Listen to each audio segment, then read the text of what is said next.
He remained in touch with the Come when we shall redeem our strength, not only foreign.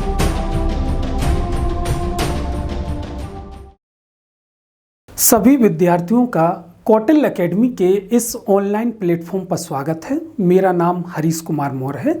आज मेरा ये दूसरा lecture है और जो मैं लेक्चर ले रहा हूँ आधुनिक भारत का मैंने लेक्चर शुरू किया है। अब हम देखते हैं कि जो पिछला लेक्चर था, जो कल का लेक्चर था, उसमें मैंने क्या आपको समझाया था। मैंने आपको समझाया था कि जो ब्रिटिश थे, जो यूरोपीय कंपनियों का आगमन कैसे कैसे हो रहा था, और उसके बाद मैंने जो कांग्रेस के शुरुआती अधिवेशन थे उन अधिवेशनों को आपको समझाया था। इसके बाद मैंने आपको बताया था कि राष्ट्रीय आंदोलन के कितने चरण हैं। मैंने आपको बताया था 3 चरण राष्ट्रीय आंदोलन के हैं। अब हम आगे की पढ़ाई स्टार्ट करते हैं। देखिए, भारतीय राष्ट्रीय कांग्रेस का जो गठन हुआ वो 1885 में हुआ। यह कल हमने विस्तार से देखा था।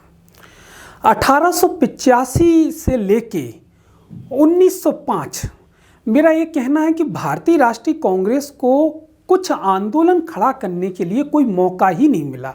जैसे कि मैं आपको बताऊं, भारतीय राष्ट्रीय कांग्रेस का गठन 1885 में हो गया। 85 के बाद समय आया 86, फिर आया 87 और डैश डैश डैश डैश ऐसा करके 1900 मौका कब मिला? 1905 में। मेरा कहने का अर्थ है कि 85 से लेके 1904 तक भारतीय राष्ट्रीय कांग्रेस को कोई आंदोलन खड़ा करने के लिए कोई मौका ही नहीं मिला। मौका मिलता है 1905 में। अब 1905 में ऐसा क्या हुआ? ऐसी कौन सी घटना घटी 1905 में कि भारतीय राष्ट्रीय कांग्रेस को मौका मिला? तो वह घटना थी बंगाल का विभाजन। क्या घटना थी? बंगाल का विभाजन हो गया। और जब बंगाल का विभाजन हुआ तो हम बंगाल के विभाजन को कैसे कैसे पढ़ेंगे इसको समझते हैं। हम जो बंगाल विभाजन पढ़ने वाले हैं, अर्थात बंगाल का विभाजन कैसे कैसे हुआ, 4 पॉइंट में पढ़ेंगे। पहला, बंगाल विभाजन किसने किया? दूसरा, क्यों किया, मतलब कारण क्या थे, बंगाल विभाजन होने के कारण क्या थे। दूसरा पॉइंट यहाँ लेंगे। तीसरा पॉइंट हम पढ़ेंगे कब किया गया, यानी कब हुआ बंगाल विभाजन, इसको देखेंगे। और चौथा देखेंगे कि रद्द कब हुआ, अर्थात बंगाल विभाजन कब समाप्त हो गया, कब रद्द हो गया, इसको जानेंगे। देखिए, बंगाल विभाजन मैं आपको बताऊं उसकी सिचुएशन क्या थी बंगाल की, जरा इसको आप लोग समझ लीजिए। बंगाल विभाजन की सिचुएशन को आपने, जैसे ये भारत का मैं यहाँ पर नक्शा बनाने की कोशिश कर रहा हूं। देखिए,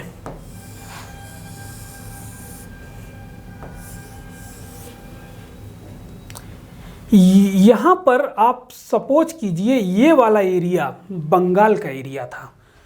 अब इस बंगाल का जो विभाजन हो रहा था, यूं हो रहा था। देखिए, उस समय जो बंगाल में थे, बंगाल जो छोटा मोटा नहीं था उस समय, उड़ीसा, उस समय का बिहार, झारखंड और बांग्लादेश, साथ में पश्चिम बंगाल उस समय इसमें शामिल थे। तो बंगाल का विभाजन को 2 भागों में बांटा। ये हुआ ईस्ट बंगाल, और ईस्ट बंगाल, और इसको कर दिया वेस्ट बंगाल। इस ईस्ट बंगाल की खासियत ये थी कि यहाँ पर मुस्लिम बाहुल्य था और हिंदू अल्पसंख्यक थे, और यहाँ पर हिंदू बाहुल्य थे और मुस्लिम अल्पसंख्यक थे। इस आधार पर बंगाल विभाजन को बांटा गया। अगर आपसे पूछ लिया जाए कि उस समय के बंगाल में वर्तमान के कितने राज्य शामिल हैं, तो आप बताएंगे सर उड़ीसा, बिहार, झारखंड, पश्चिम बंगाल और एक इंटरनेशनल है बांग्लादेश। इस चीज़ का आप ध्यान रखेंगे। अब हम देखते हैं इन पॉइंटों के आधार पर कैसे कैसे डेवलपमेंट बंगाल का विभाजन हो रहा है। तो सबसे पहले हम देखते हैं किसने किया बंगाल का विभाजन। इसके लिए हम चलते हैं, ये किसने किया, ये तो बड़े फेमस हैं और आपको हर कोई जानता होगा कि बंगाल का विभाजन में किनका योगदान था। देखिए मैंने लिखा है तत्कालीन गवर्नर जनरल लॉर्ड कर्जन। 1905 में लॉर्ड कर्जन साहब भारत के गवर्नर जनरल थे। ये यहाँ पर उनका फोटो लगा है, ये लॉर्ड कर्जन साहब हैं, आप इसको देख सकते हैं। इनके द्वारा बंगाल का विभाजन किया गया। लॉर्ड कर्जन के साहब के द्वारा बंगाल का विभाजन किया गया। इसके बाद अब हम अगले पॉइंट पर चलते हैं कि भाई क्यों किया गया। अब आता है क्वेश्चन कि बंगाल का विभाजन आखिर हुआ क्यों। इसके लिए आप इसको समझिए, यहाँ से काफ़ी क्वेश्चन आपसे पूछे जाएंगे। देखिए क्यों किया अर्थात कारण, बंगाल विभाजन का कारण क्या था। दो कारण थे बंगाल विभाजन के। पहला तो था एक वास्तविक कारण और दूसरा था बताया गया कारण। वास्तविक कारण में क्या था, वास्तविक कारण था बांटो और राज्य करो, अर्थात डिवाइड एंड रूल की पॉलिसी, अर्थात कि हमें भारत को बांटना है और भारत पर राज्य करना है, ये वास्तविक कारण है। दूसरा है बताया गया कारण है प्रशासनिक सुविधा। अब देखिए अगर आपसे क्वेश्चन पूछा जाए कि बंगाल विभाजन का वास्तविक कारण क्या था, तो आप 4 ऑप्शन होंगे और एक ऑप्शन लिखा होगा डिवाइड एंड रूल, बांटो और राज्य करो, आप इसको टिक करेंगे। यदि आपसे पूछा जाए कि अंग्रेजों ने क्या कारण बताया, तो आप बताएंगे कि सर अंग्रेजों ने बताया प्रशासनिक सुविधा, कि हम बंगाल बहुत बड़ा प्रांत है और हम उसका संचालन 2 टुकड़ों में करके पूर्वी बंगाल और पश्चिमी बंगाल में करके हमारे लिए प्रशासनिक सुविधा होगी, यह कारण बताया। ध्यान रखिए एग्जाम में जैसा आए आपको वैसा आपको बताना है। अब हम देखते हैं कि भाई बंगाल विभाजन कब किया गया। अब इसे जानने के लिए अब आप आइए कि बंगाल विभाजन कब किया गया। तो बंगाल विभाजन 1905 में किया गया। 5 में किया गया। देखिए मैं हमें बार बार कहता हूं कि आपको कुछ भी याद करने की ज़रूरत नहीं है और जहां आपको डेट, जो कौन सी डेट आपको ध्यान रखनी है वो मैं स्वयं बताऊंगा। तो देखिए आपको 3 डेट याद रखनी है। एक तो 20 जुलाई, एक 20 जुलाई की डेट है, दूसरी है 7 अगस्त और तीसरी है 16 अक्टूबर। यहाँ से काफ़ी मात्रा में क्वेश्चन पूछे जाएंगे और अभी हम थोड़ी देर बाद मैं आपको बताऊंगा क्वेश्चन कैसे कैसे पूछे जाएंगे। अभी आप इसका ध्यान रखें। अब देखिए 20 जुलाई 1905, ये वर्ष है, सबका वर्ष 1905 है। अर्थात 20 जुलाई 1905 को क्या हो रहा है, 20 जुलाई 1905 को ब्रिटिश सरकार द्वारा बंगाल विभाजन का निर्णय लिया गया। अर्थात कि हम बंगाल को 2 भागों में बांट देंगे, पूर्वी बंगाल और पश्चिमी बंगाल। इसका निर्णय 20 जुलाई को हो गया। किसने लिया निर्णय, गवर्नर जनरल लॉर्ड कर्जन साहब ने लिया। अब देखिए जैसे ये निर्णय लिया तो 7 अगस्त को क्या हो रहा है, 7 अगस्त को भारतीयों द्वारा इस निर्णय के विरोध में कलकत्ता का कलकत्ता के टाउन हॉल में स्वदेशी आंदोलन व बहिष्कार आंदोलन की घोषणा की गई। देखिए स्वदेशी आंदोलन और बहिष्कार आंदोलन क्या है। देखिए स्वदेशी का अर्थ होता है कि हम भारतीय वस्तुओं को अपनाएंगे, जो भारत में वस्तु बनी है उसको हम अपना लेंगे। और बहिष्कार आंदोलन का अर्थ है कि जो विदेशी वस्तुएं हैं, जो इंग्लैंड से आ रही हैं, जो अंग्रेजों की वस्तुएं हैं, उनका हम बहिष्कार करेंगे। इसकी घोषणा की गई। कब की गई, 7 अगस्त को कलकत्ता में की गई, कलकत्ता के टाउन हॉल में की गई। इस चीज का आप ध्यान रखिएगा। चलिए अब 16 अक्टूबर का दिन, 16 अक्टूबर को क्या हुआ भैया, इस घोषणा जो की थी स्वदेशी आंदोलन और बहिष्कार की, तो अंग्रेजों पर कोई प्रभाव नहीं पड़ा। अंग्रेजों ने क्या किया, 16 अक्टूबर को बंगाल विभाजन प्रभावी कर दिया, अर्थात लागू कर दिया, लागू हो गया बंगाल विभाजन। बंगाल दो भागों में बट गया, पूर्वी बंगाल और पश्चिमी बंगाल। अब भारतीय क्या करेंगे, देखिए भारतीय क्या करेंगे, भारतीयों ने शोक दिवस के रूप में या राखी दिवस के रूप में इस दिन को मनाया। भारतीय क्या कर रहे हैं, 16 अक्टूबर को शोक दिवस या राखी दिवस के रूप में इस दिन को मना रहे हैं। देखिए हम बंगाल विभाजन को 4 पॉइंट्स के आधार पर पढ़ रहे हैं। पहला था बंगाल विभाजन किसने किया, दूसरा था क्यों किया, कारण हमने समझ लिया, वास्तविक कारण क्या था और बताया गया कारण क्या था। तीसरा था कब किया, 1905 में किया। ये 3 डेट्स आपको मेमोरी में आनी चाहिए, ध्यान रखना होगा, यहाँ से क्वेश्चन पूछे जा रहे हैं। 20 जुलाई को निर्णय हुआ बंगाल विभाजन का। 7 अगस्त को इस निर्णय के विरोध में भारतीयों ने अंग्रेजों को चेतावनी दी कि स्वदेशी आंदोलन चलाएंगे, बहिष्कार आंदोलन चलाएंगे। चेतावनी का कोई असर नहीं हुआ तो 16 अक्टूबर को बंगाल विभाजन लागू हो गया और इसे शोक दिवस या राखी दिवस के रूप में भारतीयों द्वारा मनाया गया। उम्मीद है आप लोग इस स्लाइड को समझ पाए होंगे। चलिए अब आगे क्या हो रहा है, अब हम उसको समझते हैं। डियर स्टूडेंट, अगर आप हमारे इस कोर्स का पूरा एक्सेस चाहते हैं तो आप हमारी एक्सपर्ट फैकल्टी टीम के साथ लाइव एवं रिकॉर्डेड क्लासेस से जुड़ सकते हैं, जिसमें आपको एमपीपीएससी मेंस का पूरा सिलेबस नए पैटर्न के आधार पर कवर कराया जाएगा। राइटिंग स्किल्स इंप्रूव करने के लिए स्पेशल क्लासेस मिलेगी, हिंदी और अंग्रेजी माध्यम के लिए अलग अलग बैचेस मिलेंगी। यही एक्सपर्ट फैकल्टी टीम आपको आपके लक्ष्य तक पहुंचाने में मदद करेगी। इन क्लासेस को ज्वाइन करने के लिए डाउनलोड करें हमारी Android application Google play store से या विजिट करें हमारी वेबसाइट www.kautilyaacademy.in या स्क्रीन पर दिखाए गए नंबर्स पर कॉल करें। देखिए अगला आता है कि भाई बंगाल विभाजन कब तक बना रहा या बंगाल विभाजन रद्द कब हुआ। देखिए बंगाल विभाजन कब रद्द हुआ तो मैंने बताया है कि 1911 में तृतीय दिल्ली दरबार, 3 दिल्ली दरबार हुए हैं, प्रथम द्वितीय तृतीय।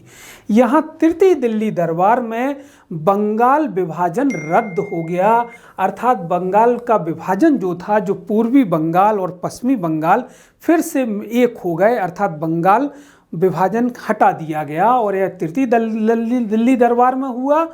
आप इस बात को जानते रहिए कि तृतीय दिल्ली दरबार में बंगाल का विभाजन हुआ। अब देखिए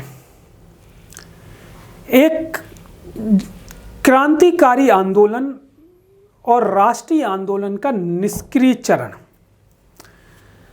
देखिए जब बंगाल विभाजन हुआ तो 2 गुट थे कांग्रेस के, आप इसको अच्छे से जानते होंगे। वो 2 गुट कौन कौन से थे, एक तो था उदारवादी खेमा और एक था उग्रवादी खेमा।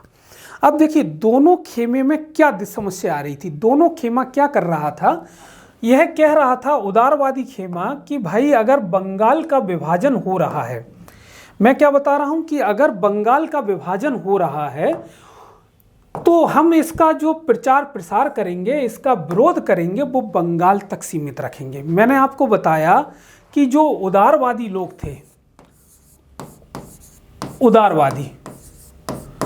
उदारवादी कह रहे थे कि बंगाल का जो विभाजन हुआ है उसका जो हमें विरोध करना है वह केवल बंगाल तक सीमित रहेगा, बंगाल तक सीमित रहेगा। बंगाल तक सीमित क्यों? क्योंकि जो स्वदेशी आंदोलन है और जो हमें बहिष्कार आंदोलन चलाना है वह हम केवल बंगाल तक चलाएंगे। परंतु एक उग्रवादी खेमा था, उग्रवादी लोग चाह रहे थे कि यह जो विरोध है बंगाल विभाजन का विरोध बंगाल तक ना होके पूरे भारत में इसका विरोध हो। मैं क्या बता रहा हूं कि भैया जैसे ही बंगाल विभाजन हुआ और बंगाल विभाजन को लेके भारतीय नेताओं या कांग्रेस की जो रणनीति बनी विरोध करने की, तो उसमें जो उदारवादी लोग थे उदारवादी लोग सोचते थे कि भैया इसका विरोध केवल बंगाल तक सीमित रखना है, परंतु जो उग्रवादी लोग थे वो यह सोचते थे कि इसका विरोध जो है बंगाल तक सीमित ना रखते हुए हमें संपूर्ण भारत में करना है। इस बात को आप समझ रहे होंगे। देखिए, जैसे ही बंगाल का विभाजन हुआ, मैंने आपको बताया अक्टूबर 1905 में बंगाल का विभाजन हो गया। डेट थी 16 अक्टूबर। 16 अक्टूबर 1905 में बंगाल का विभाजन अंग्रेजों ने कर दिया। अब क्या हुआ? अब ये हुआ जो आईएनसी थी, मतलब इंडियन नेशनल कांग्रेस, मतलब भारतीय राष्ट्रीय कांग्रेस का दिसंबर 1905 में सम्मेलन बुलाया गया। इस सम्मेलन, यह था बनारस अधिवेशन था, बनारस में यह सम्मेलन हुआ था, इसलिए इसको बनारस अधिवेशन कहते हैं। इस सम्मेलन की जो अध्यक्षता की थी वो गोपाल कृष्ण गोखले साहब ने की थी। और यहीं पर क्या कह रहा हूं, इस अधिवेशन में ही मतभेद हो गया।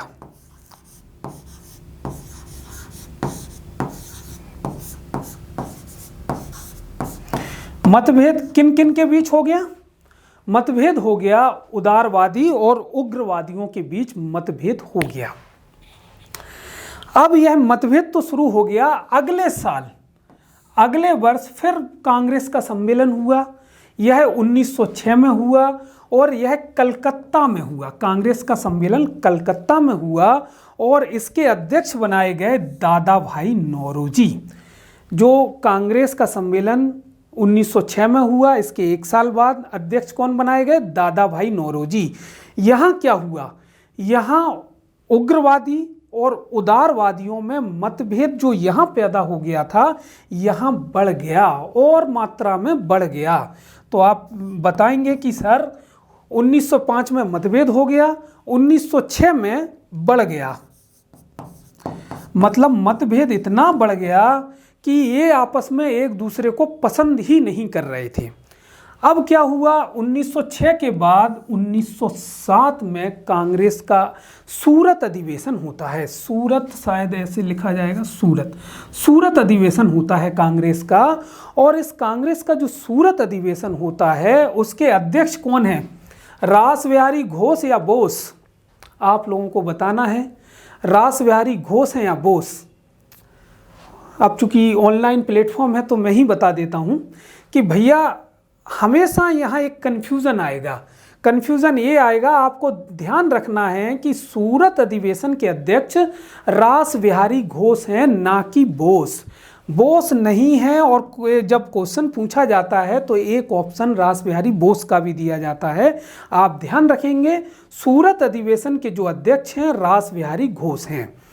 अब क्या हुआ सूरत अधिवेशन में? सूरत अधिवेशन में ये स्थिति आई कि उदारवादी और उग्रवादियों के बीच इतना हाथापाई हुई, मारपीट हुई कि एंड में निर्णय क्या हुआ? एंड में निर्णय ये हुआ कि प्रमुख घटना कांग्रेस का दो भागों में विभाजन हो गया। मैं क्या बता रहा हूँ? 1907 का कांग्रेस का सूरत अधिवेशन हुआ। सूरत अधिवेशन की अध्यक्षता रास बिहारी घोष ने की, बोस ने नहीं की, घोष ने की। और यहाँ उदारवादी और उग्रवादियों के बीच हाथापाई हो गई और इसके कारण कांग्रेस का विभाजन हो गया। कांग्रेस का पहला विभाजन होता है और कांग्रेस दो भागों में बढ़ जाती है। एक को कहते हैं उदारवादी कांग्रेस और दूसरे को कहते हैं उग्रवादी कांग्रेस। क्या मैंने कहा? उदारवादी कांग्रेस और उग्रवादी कांग्रेस, दो धड़ों में कांग्रेस बढ़ जाती है। अब देखिए, जैसे ही कांग्रेस दो धड़ों में बढ़ती है तो ये 1908 में क्या हो रहा है? जो कांग्रेस का उग्रवादी दल था, जो कांग्रेस का विभाजन हो गया, गर्मपंथियों का दमन शुरू कर दिया। और एक गर्मपंथियों का दमन कौन करेगा? एक गर्मपंथियों का दमन जो करेंगे वो करेगी ब्रिटिश सरकार। ब्रिटिश सरकार को तो एक मौका मिल गया कि कांग्रेस में फूट पड़ गई, उदारवादी और उग्रवादी, और ब्रिटिश सरकार को मौका मिला। तो जो उदारवादी लोग थे ये तो विचारों से उदार थे, तो जो उग्रवादी लोग थे उनकी तुड़ाई अब ब्रिटिश सरकार शुरू करेगी। देखिए, इस स्लाइड्स का बनाने का उद्देश्य क्या है? 16 अक्टूबर 1905 में बंगाल विभाजन हो गया। जब बंगाल विभाजन हो गया तो दिसंबर 1905 में कांग्रेस का अधिवेशन बुलाया गया बनारस में, और इसके अध्यक्ष थे गोपाल कृष्ण गोखले। इस अधिवेशन में इस बात को लेकर मतभेद हो गया कि जो विरोध है, बहिष्कार और स्वदेशी आंदोलन है, वो बंगाल तक सीमित रखा जाए या पूरे भारत में चलाया जाए, इसको लेके मतभेद हो गया। फिर अगले साल 1906 में कलकत्ता अधिवेशन होता है। इसके अध्यक्ष होते हैं दादा भाई नौरोजी, और इसमें मतभेद और बढ़ जाता है। किन किन के बीच में? उदारवादी गुट और उग्रवादी गुट के बीच में। फिर अगले साल कांग्रेस का सूरत अधिवेशन होता है और इसके अध्यक्ष रास बिहारी घोष होते हैं, ना कि बोस। और यहाँ क्या हो रहा है? यहाँ कांग्रेस दो भागों में बट जाती है। पहली बार कांग्रेस उदारवादी कांग्रेस और उग्रवादी कांग्रेस में बट जाती है। और 1908, ये दिसंबर में होता है सूरत अधिवेशन, और 1908 के जनवरी में ही 1908 में अंग्रेज गर्मपंथियों का दमन शुरू कर देते हैं। अर्थात उदारवादियों से तो अंग्रेजों को कोई तकलीफ नहीं थी, तकलीफ किनसे थी? तकलीफ थी उग्रवादियों से, तो उनका दमन शुरू हो जाता है। देखिए, जो गर्मपंथी थे उनका दमन कैसे करते हैं अंग्रेज, हम इसको समझते हैं। 4 प्रमुख उग्रवादी नेता थे, कई और थे उग्रवादी नेता, पर जो 4 प्रमुख उग्रवादी नेता थे उनको हम देखते हैं उनके साथ क्या हुआ। देखिए, मैंने लिखा है लाल, बाल, पाल और अरविंद घोष। अब ये बताने की जरूरत नहीं है, लाल से लाला लाजपत राय, बाल से बाल गंगाधर तिलक, पाल से बिपिन चंद्र पाल और अरविंद घोष। देखिए, लाला लाजपत राय को पकड़ लिया जाता है और पकड़ के उनका दमन शुरू किया जाता है। बाल गंगाधर तिलक के साथ क्या होता है? बाल गंगाधर तिलक को 6 वर्ष की कैद हो जाती है और इनको कहाँ रखा जाता है? मांडले की बर्मा जेल में रखा जाता है। ये क्वेश्चन बड़ा इंपॉर्टेंट है। बाल गंगाधर तिलक को 1908 में पकड़ लिया जाता है और 6 वर्ष की कैद दी जाती है और इनको मांडले बर्मा जेल में रखा जाता है। और बाल गंगाधर तिलक को वहाँ गीता का रहस्य याद आ जाता है। मजाक कर रहा था। गीता का रहस्य बाल गंगाधर तिलक ने जेल में ही एक किताब लिखी है, उस किताब का नाम है गीता रहस्य, इसलिए इसे ध्यान रखिए। पाल साहब थोड़ा सा अंग्रेजों की पकड़ में नहीं आ पाते हैं, बाद में पकड़े जाते हैं। और अरविंद घोष इतना डर जाते हैं कि भैया अब वो पांडिचेरी की ओर प्रस्थान कर जाते हैं और भविष्य में वह उग्रवादी नेता के रूप में नहीं जाने जाते और पांडिचेरी की ओर प्रस्थान कर जाते हैं। और पांडिचेरी में ही उनका आश्रम है, आप लोग जानते होंगे। देखिए, फिर से देखते हैं हम स्लाइड्स को, क्या हो रहा है। देखिए, जैसे ही बंगाल विभाजन हुआ तो मतभेद हो गया उदारवादी उग्रवादी के बीच में। मतभेद किस कारण से हुआ वो आप लोग मैं बता चुका हूं कि जो आंदोलन है स्वदेशी और बहिष्कार आंदोलन, बंगाल तक सीमित रखा जाए कि पूरे देश में चलाया जाए। फिर यहाँ मतभेद बढ़ जाता है और मतभेद फिर इसके बाद यहाँ आके दोनों में इतना मतभेद हो जाता है कि कांग्रेस में फूट पड़ जाती है और उदारवादी कांग्रेस उग्रवादी कांग्रेस 2 भागों में बढ़ जाती है। 1908 आके अंग्रेजों को मौका मिल गया कि भाई इनमें फूट डालने का कांग्रेस में, तो फिर क्या होता है, उग्रवादियों का अंग्रेज दमन करते हैं। और उग्रवादियों का दमन कैसे होता है मैंने आपको बताया कि उग्रवादी जैसे कि लाल बाल पाल और अरविंद घोष, बाल गंगाधर तिलक को 6 वर्ष की कैद हो जाती है, मांडले जेल में रखा जाता, उन्हें गीता का रहस्य किताब लिखते हैं। अरविंद घोष पांडिचेरी की ओर प्रस्थान कर जाते हैं। यहाँ ये समझिए कि एक होते हैं उदारवादी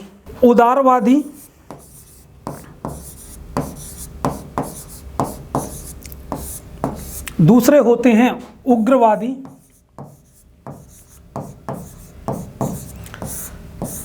और तीसरे होते हैं क्रांतिकारी।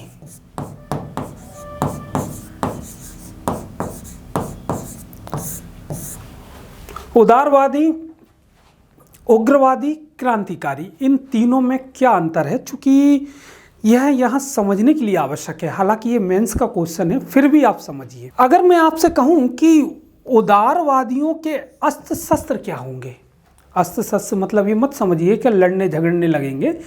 अगर मैं कहूँ भाई इनके अस्त्र शस्त्र क्या होंगे, तो आप मुझे बताएंगे कि सर उदारवादियों के जो अस्त्र शस्त्र होंगे, पहला तो होगा प्रार्थना पत्र, दूसरा होगा स्मरण पत्र, तीसरा ये निवेदन करेंगे, अर्थात ये अंग्रेजों से प्रार्थनाएं करते थे, उनको याद दिलाते थे, स्मरण पत्र लिखते थे, ये विनती करते थे। अर्थात उदारवादी जितने भी नेता थे वो अंग्रेजों की न्यायप्रियता में अटूट विश्वास करते थे। ये भी कांग्रेस के सदस्य थे, कांग्रेस के सदस्य थे। अब आते हैं हम उग्रवादी।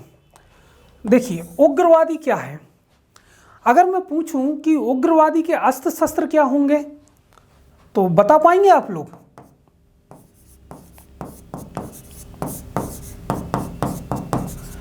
देखिए इनके जो अस्त्र शस्त्र होंगे वो होंगे धरना,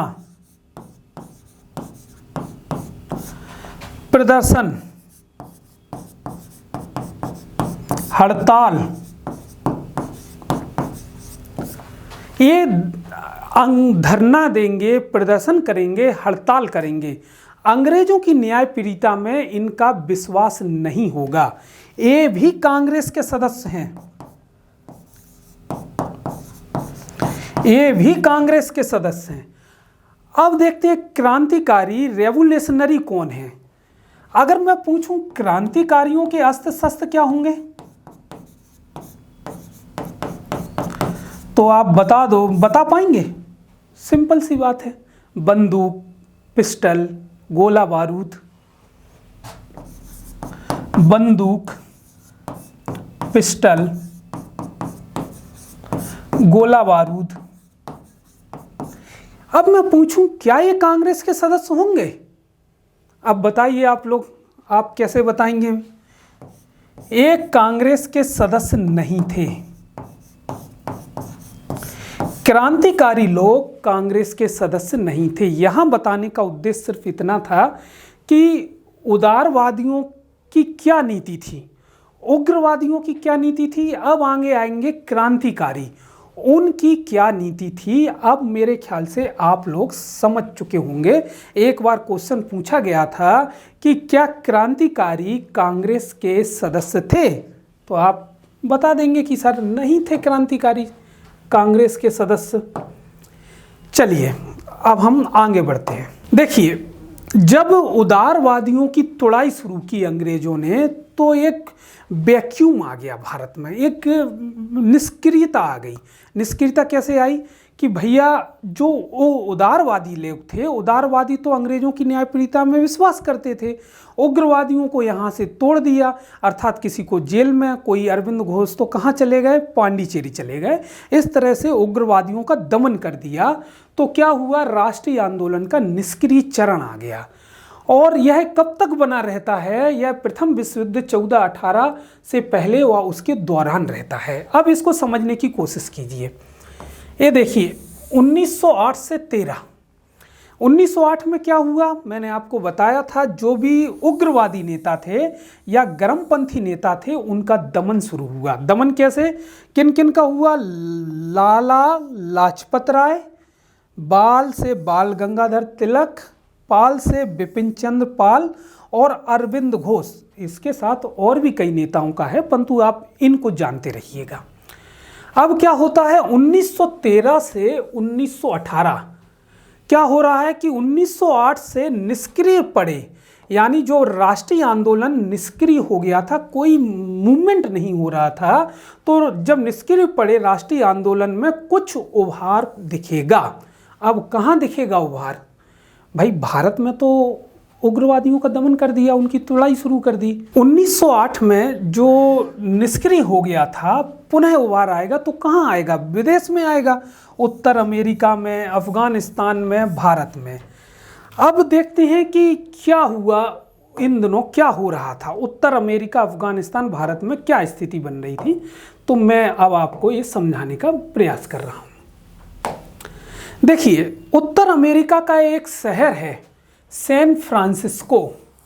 मैं क्या बोल रहा हूँ, उत्तर अमेरिका का एक शहर है सैन फ्रांसिस्को, और यह पश्चिमी तट पर है। सैन फ्रांसिस्को कहाँ है? पश्चिमी तट पर है, तो इसको कभी कभी पश्चिमी अमेरिका भी कह दिया जाता है। मैं ये बोल रहा हूँ उत्तर अमेरिका में जो सैन फ्रांसिस्को है, उत्तरी अमेरिका के पश्चिमी भाग में स्थित है। वहाँ समय था 1 नवंबर 1913 का। क्या था समय? 1 नवंबर 1913 का। तो वहाँ शुरू हुआ गदर आंदोलन। गदर आंदोलन शुरू हुआ, और गदर आंदोलन के जो नेता थे वो थे सोहन सिंह भाकना और लाला हरदयाल। मेरा कहने का तात्पर्य ये है कि जब अंग्रेज़ों ने उग्रवादी नेताओं की तोड़ाई की तो कई उग्रवादी नेता जेल में डाल दिए गए, कई बाहर चले गए, विदेश चले गए। तो जब उभार शुरू होगा, वो विदेश से शुरू होगा, तो उत्तरी अमेरिका के सैन फ्रांसिस्को में यह पश्चिमी घाट पर है, और इसमें 1 नवंबर 1913 को गदर आंदोलन शुरू होता है, और इसके नेता हैं सोहन सिंह भाकना और लाला हरदयाल। अगर दोनों ऑप्शन में है तो सोहन सिंह भाकना को पहले टिक करेंगे। दूसरा आंदोलन अफगानिस्तान में शुरू हुआ। अफगानिस्तान के काबुल इसका केंद्र था, और यहाँ समय है 1915 का। काबुल में क्या हुआ? भारत के बाहर भारत की पहली अस्थायी सरकार का गठन हुआ। भारत के बाहर यदि आपसे क्वेश्चन आ जाए कि भारत के बाहर भारत की पहली अस्थायी सरकार कौन सी थी, तो आप बताएंगे काबुल में, अफगानिस्तान में। उसमें नेता कौन थे? राजा महेंद्र प्रताप को राष्ट्रपति बनाया गया और बरकतुल्लाह को प्रधानमंत्री बनाया गया। देखिए, अगर आपसे क्वेश्चन पूछा जाए कि भारत के बाहर भारत की पहली अस्थायी सरकार कहाँ बनी, तो आंसर होगा काबुल में। और राष्ट्रपति कौन थे, तो आप बताएंगे राजा महेंद्र प्रताप, और प्रधानमंत्री कौन थे, तो आप बताएंगे बरकतुल्लाह। अब देखिए, उसी समय भारत में क्या हो रहा है। भारत में समय है 1916। भारत में छिड़ जाता है होम रूल लीग आंदोलन। और होम रूल लीग आंदोलन के नेता कौन कौन हैं? पहले कौन करते हैं शुरू? पहले अप्रैल में तिलक साहब करते हैं। ये बाल गंगाधर तिलक हैं। 1908 में जेल हुई। कितने साल की जेल हुई? 6 साल की जेल हुई, और बाद में छूट आए तो उन्होंने होम रूल लीग आंदोलन शुरू किया। बाद में सितंबर में Annie Besant home rule league आंदोलन का नेतृत्व करती हैं। Annie Besant. अब देखिए, जब एनी बेसेंट साहब होम रूल लीग आंदोलन का नेतृत्व करती, मैं होम रूल लीग को बता दूं कि स्वशासन प्राप्त करने के लिए चलाया जाता है। जब 1916 में होम रूल लीग आंदोलन का नेतृत्व एनी बेसेंट करती हैं, तो बाद में एनी बेसेंट इतनी फेमस हो जाती हैं कि अगले साल 1 वर्ष बाद, अर्थात 1917, ये ध्यान रखिएगा, 1917 में कांग्रेस की पहली महिला अध्यक्ष बनती हैं। मैं क्या कह रहा हूं? उनका होम रूल लीग आंदोलन इतना फेमस हो जाता है कि कांग्रेस अगले साल 1916 के 1 साल बाद 1917 में क्या बना देती हैं? उनको भारतीय राष्ट्रीय कांग्रेस का अध्यक्ष बना देती हैं। चलिए, ये आप ध्यान रखिए। उत्तर अमेरिका में सैन फ्रांसिस्को, पश्चिमी अमेरिका अफगानिस्तान काबुल में अस्थायी सरकार, राष्ट्रपति कौन थे, प्रधानमंत्री कौन थे, गदर आंदोलन के नेता कौन थे, होम रूल लीग आंदोलन पहले किसने शुरू किया, बाद में किसने शुरू किया, और बाद में 1 साल बाद क्या स्थिति बन गई। स्थिति ये बन गई कि एनी बेसेंट जो थी वो क्या हो गई, वो भारतीय राष्ट्रीय कांग्रेस की 1 साल बाद अध्यक्ष बन गई। ये स्थिति सामने आ गई। देखिए, मैंने जो आपको लेक्चर जो दिया है, आज का लेक्चर, उसको देखिए, समराइज़ करते हैं अपन। हाँ, उसमें से कैसे कैसे क्वेश्चन आएंगे और इसको भी देखते हैं। सबसे पहले मैंने बताया कि बंगाल विभाजन कैसे हुआ। तो मैंने बताया कि 1885 में कांग्रेस का गठन हुआ और 1885 से 1904 तक कांग्रेस को मौका ही नहीं मिल रहा था कोई मूवमेंट खड़ा करने के लिए। मौका मिलता है 1905 में। 1905 में बंगाल विभाजन हुआ, उसको हम 4 पॉइंटों में पढ़ा। किसने किया, क्यों किया, कब किया और रद्द कब हुआ। अब देखिए किसने किया, मैंने आपको बताया था कि गवर्नर जनरल लॉर्ड कर्जन साहब ने किया। उसके बाद मैंने आपको बताया था कारण क्या थे। वास्तविक कारण था बांटो और राज्य करो, और बताया गया कारण था प्रशासनिक सुविधा। फिर मैं आपसे चर्चा की थी कब किया, इसमें मैंने आपको बताया था ये 3 डेट 20 जुलाई, 7 अगस्त और 16 अक्टूबर आपको ध्यान रखना है। 20 जुलाई को बंगाल विभाजन का निर्णय हुआ। 7 अगस्त को इस निर्णय के विरोध में स्वदेशी आंदोलन और बहिष्कार आंदोलन चलाने की घोषणा की गई भारतीयों द्वारा, और 16 अक्टूबर को बंगाल विभाजन कर दिया जाता है। मैंने आपको ये चीज़ बताई। फिर मैंने बताया कि बंगाल विभाजन रद्द कब हुआ, तो 1911 में तृतीय दिल्ली दरबार में बंगाल विभाजन को रद्द कर दिया गया। और फिर मैंने बताया कि जब बंगाल विभाजन हो गया अक्टूबर में, तो कांग्रेस का अधिवेशन बनारस में होता है। तो इस अधिवेशन में मतभेद हो जाते हैं। अगले साल कलकत्ता अधिवेशन होता है, इस अधिवेशन में मतभेद बढ़ जाते हैं। और अगले साल सूरत अधिवेशन होता है, इसमें कांग्रेस की फूट पड़ जाती है और उदारवादी कांग्रेस उग्रवादी कांग्रेस 2 धड़ों में बढ़ जाती है। फिर अंग्रेजों को मौका मिल जाता है जो उग्रवादी लोग थे उनका दमन करने का, तो अंग्रेज उनका दमन शुरू कर देते हैं। लाल के बारे में बताया, बाल के बारे में बताया, 6 वर्ष की कैद हो जाती है, मांडले बर्मा जेल में रखा जाता है। यहाँ उन्होंने गीता रहस्य किताब लिखी। अरविंद घोष पांडिचेरी की ओर चले जाते हैं।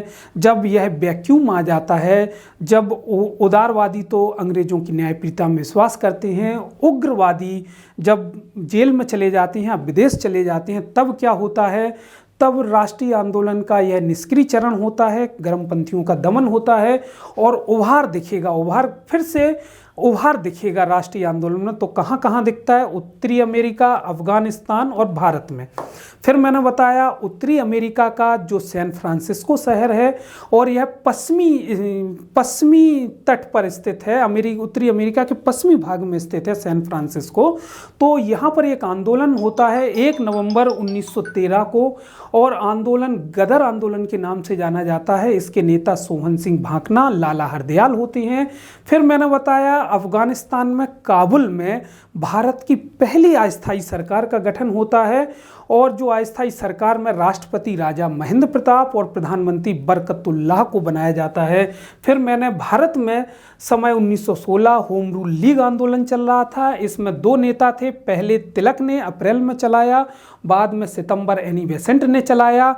एनी बेसेंट इतनी पॉपुलर हो गई कि जस्ट 1 साल बाद एनी बेसेंट को भारतीय राष्ट्रीय कांग्रेस का अध्यक्ष बना दिया जाता है, और भारतीय राष्ट्रीय कांग्रेस की अध्यक्ष बनने वाली एनी बेसेंट पहली महिला हैं, जानते रहिएगा। देखिए, मैंने इस लेक्चर के माध्यम से आपके बहुत से कॉन्सेप्ट क्लियर करने की कोशिश की। उम्मीद है कि आपके कॉन्सेप्ट क्लियर हुए होंगे और आप इसी तरह पढ़ते रहिए। धन्यवाद।